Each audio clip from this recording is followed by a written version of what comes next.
Hey everybody, Prepper Nurse 1 here. Today is Tuesday, April 10th, 2018. We had some more clearing skies over there, but things are getting darker again over here.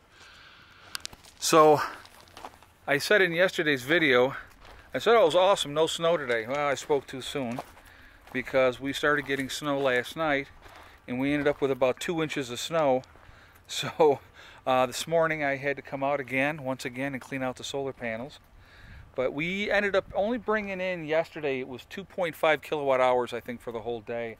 And so far today, we've brought in 2.5 kilowatt hours already. And it's getting later in the day. It is almost 5 o'clock now. So, you know, one of those things that happens. Now, the snow's all melted off again, but it was just like, it was snowing last night. I'm like, really? Come on. Enough. Let's end this. Let's get so we can get going with stuff. But that's what we're going to do. The weather's going to dictate what it's going to do. So actually, I'm going to take you over here again real quick. Let's see how much this has dissipated today.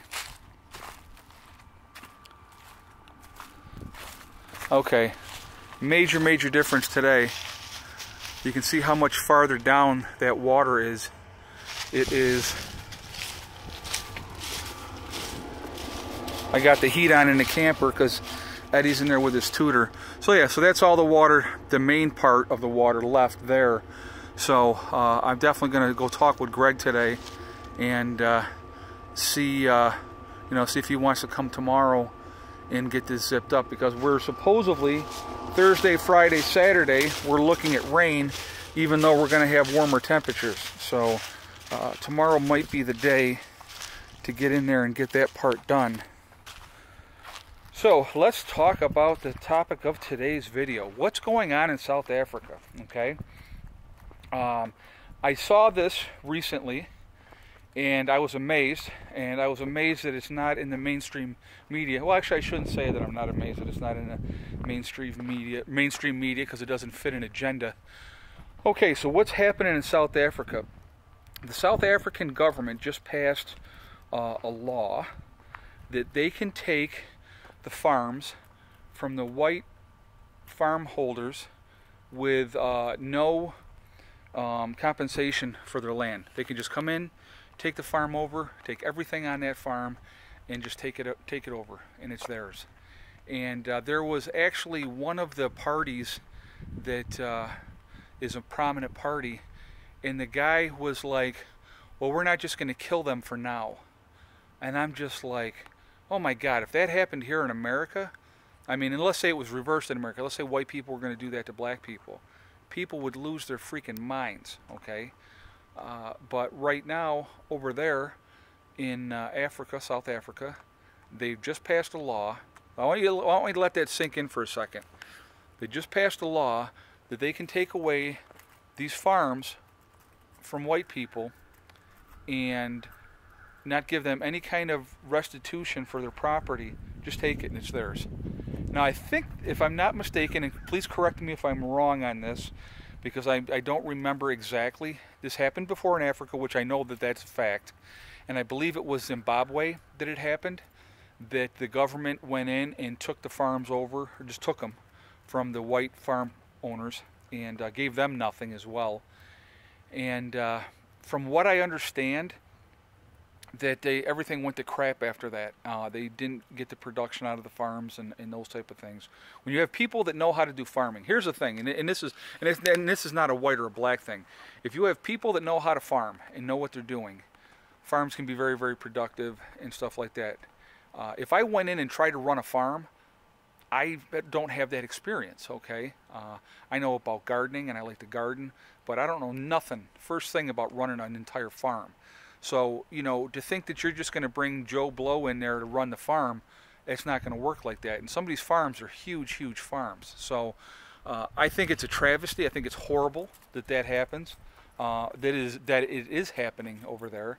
And I want to hear what your guys' feedback about this is. It's a genocide. Okay, so here's the thing is, now you guys have seen the flags that I had flying on the front of the house before. I had the South African flag and I had the British flag. Okay, true story. I'm going to talk about this for a second.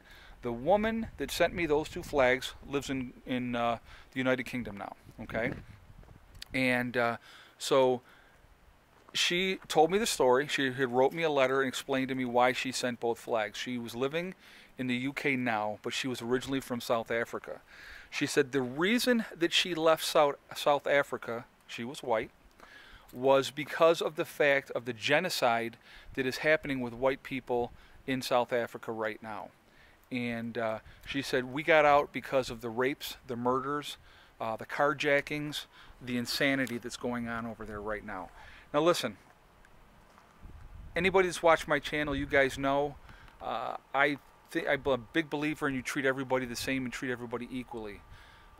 I know there's a lot of history in South Africa, so people will say, oh, because the whites came in and they took everything and blah, blah, blah, or whatever. I mean, I don't know all the ins and outs of it, but a lot of these farm owners, or that have been there for hundreds of years, and it's a shame. It's a shame that well, it's not a minority government anymore. It's a majority government now. But the majority of the people, obviously in South Africa, are going to be, black. And so, and here's the thing too. And I hope you guys find this interesting, which I find it fascinating. There's only two places in the world that use race. Okay, and that is the United States and South Africa. Okay, that's it. If you are born in the UK, or if you're born in Germany, you're a German. That's it. Now, you're not a this German, you're not a that German, you're not a the other German, you're a German. Okay? In the United States, everybody wants to, and I shouldn't say everybody because it's not everybody, but there's too many people want to be separate. They don't, I hate when I get those things and it says race. I like to put down human. That's the race I am. I'm part of the human race. So, those are the things that I really detest. I cannot stand those type of things. And, but anyway, it's very, I find that fascinating. But I definitely want your guys' feedback on this topic. I think it's a fascinating thing that's going on right now. And I find it more fascinating that the world is saying absolutely nothing about it. If the shoe was on the other foot, people would be up in arms and they would be protesting and they would be going absolutely nuts. Okay? And that's reality, guys. That's just a reality that's the way it would happen. So anyway, it's a very, very, very sad situation, and I think it's horrible. And the fact that the guy says we're not going to kill the white people for now, I mean, that's insanity. It's absolutely insanity. So, but that's what's happening, and I don't think that the news media is putting it out there for a specific, for a reason, because they don't care. It doesn't fit the agenda of what they want to perpetrate what's going on in the world. I know Americans were vilified a lot, and in a lot of cases for good reason. But you got to realize that the average American citizen is just like anybody else in the world. We're just trying to live our lives, trying to do what we need to do to take care of our families, and trying not to get caught up in the BS. And I think that that's real important that other people in other countries realize. Not all Americans are, war hungry and want to, go over and take over everything and push our influence around the world. A lot of us just want to live our lives and not be having to deal with stupid stuff. We really are. A lot of us are. So anyway, that's what's going on with that. So hopefully we'll get things squared away over here with the tree. That hopefully is going to be tomorrow. So we'll see what happens with that. Anyway, weather-wise, it's in the 30s right now. Maybe 38, I think, something like that. Never ended up really warming up like they said it was going to today. But these things happen. So anyway, that's what's going on. I definitely want your feedback in the comments on this topic. What do you think? What is your take on it? Like I said, I think we all should be treating each other equally in this world, and unfortunately it doesn't always happen that way. But it's a sad, sad world. It makes me sad that people want to treat each other that way just because of the color of your skin, which I think is ridiculous. But anyway, and that's either way, okay? That's either way. But so anyhow, guys, listen, remember, hug and kiss the ones you love. Tell them every single day, tomorrow's not guaranteed. We never know what's going to happen. And remember STD. It's one step at a time, one thing at a time, and one day at a time. Whatever you're trying to do, whatever you're trying to accomplish, you can do it. And the only one that's going to stop you from doing that is yourself. You know, life is way, way too short to be unhappy. If you're unhappy, guys, change your situation. That's all you got to do. You change your situation. And you will find it might be difficult in the beginning and it might be tough, but you're going to be a much happier person for it, because life is way too short to be unhappy. It really, truly is. And follow your dreams. That's important, man. Follow your dreams. And prep for life. You know, it's a great way to do it. You know, if people say, well, why do you prep? Tell them, say, I prep for life, because we never know what's going to happen. So to be ready for whatever is a smart thing to do. Natural disaster, man-made disaster, or, you know, major unrest of some sort or whatever, okay? Prep for life. Okay, guys? Listen, I will talk to you all tomorrow. I hope you all have a great day. Prepper Nurse 1, out for now.